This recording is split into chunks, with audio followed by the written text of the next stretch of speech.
Сиэтл встретил их проливным дождем. Оливия Росс прижимала ладони к животу, пытаясь сдержать крик, пока очередная схватка волной боли накрывала ее тело. Ее промокшая куртка и стоптанные кроссовки красноречиво говорили о месяцах, проведенных в ночлежках и дешевых мотелях. В холле элитной частной клиники она выглядела как инородное тело, грязное пятно на стерильном мраморе. Именно в этот момент на ее плечо легла рука в дорогой перчатке. Оливия подняла глаза и увидела Джулиана Мейсона. Этот человек, чей безупречный костюм и седина на висках излучали власть, смотрел на нее не с брезгливостью, а с какой-то пугающей, почти болезненной надеждой. Джулиан не стал тратить время на светские беседы.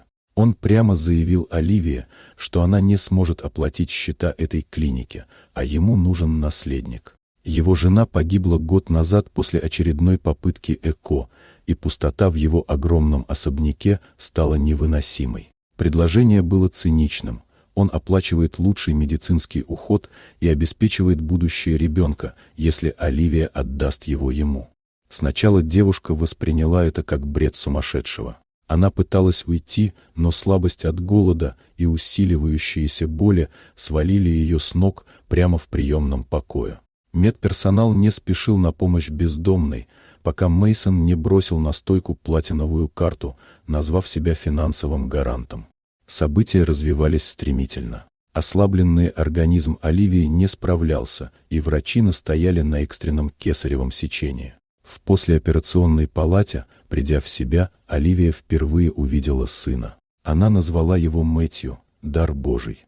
Джулиан все это время не покидал больницы. Когда он впервые взял младенца на руки, его холодная отстраненность дала трещину. Маленькие пальцы ребенка, сжавшие его мизинец, заставили миллионера почувствовать то, что он считал навсегда утраченным.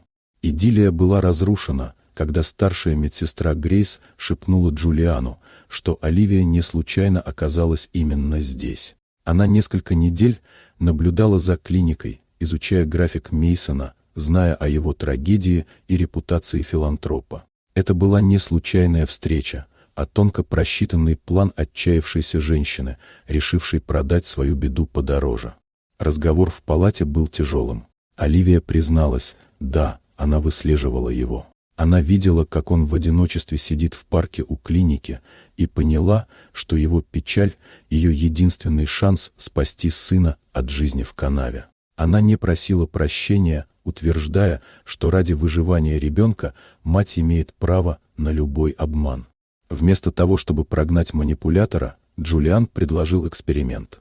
Он провел целый день наедине с Мэтью, выполняя всю рутинную работу, от смены подгузников до кормления. К вечеру он понял, неважно, как они встретились. Важно то, что этот ребенок заполнил пустоту в его душе, а Оливия, несмотря на свой обман, была единственным человеком, который увидел в нем не кошелек, а израненное сердце. Они заключили новый договор, основанный не на покупке человека, а на совместном будущем. Мэтью получил фамилию Мейсон Росс, а Джулиан обрел смысл жизни, став для мальчика не просто спонсором, а настоящим отцом, признав, что иногда самый циничный план может привести к самому искреннему спасению.